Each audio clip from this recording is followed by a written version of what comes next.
The Man in the Iron Mask by Alexandre Dumas. Unabridged narration by B.J.Harrison.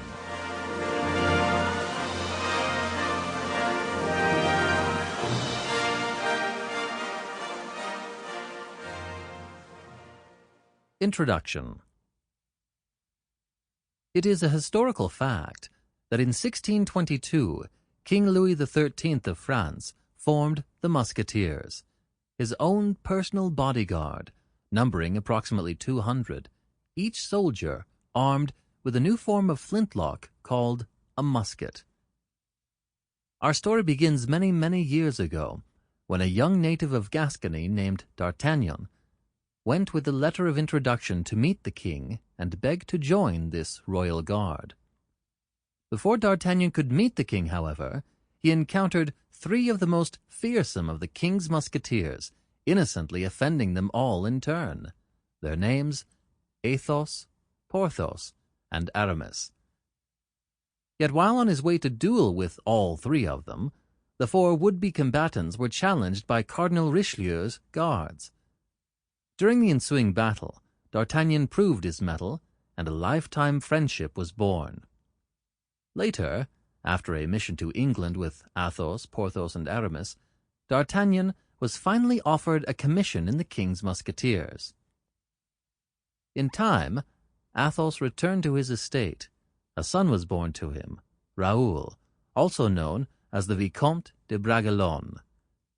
Athos is also known as Monsieur le Comte de la Fère. Porthos married a rich widow and settled down to his own extensive estate. He is also known as the Baron du Vallon. Aramis became a monk, his ambition leading him to more and more influential positions, finally becoming the Bishop of Vannes. Aramis is also known as the Monsieur Chevalier d'Herblay. Finally, over 20 years after their first adventure, D'Artagnan alone remained a musketeer. He is now captain of the force he once dreamed of joining. As our story begins, we have a late-night interview between Aramis and Madame de Chevreuse.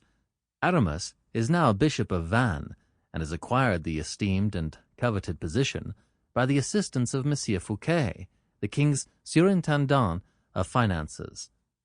Madame de Chevreuse used to be Aramis's lover, among other things, and had a vast amount of influential power. She has now fallen on hard times and is nearly bankrupt. And now, The Man in the Iron Mask by Alexandre Dumas. Chapter 1. 2 Old Friends. Whilst everyone at court was busily engaged upon his own affairs, a man mysteriously entered a house situated behind the Place de Grève. The principal entrance of this house was in the Place Baudoyer. It was tolerably large, surrounded by gardens, enclosed in the Rue Saint-Jean by the shops of tool-makers, which protected it from prying looks, and was walled in by a triple rampart of stone, noise, and verdure, like an embalmed mummy in its triple coffin. The man we have just alluded to walked along with a firm step, although he was no longer in his early prime.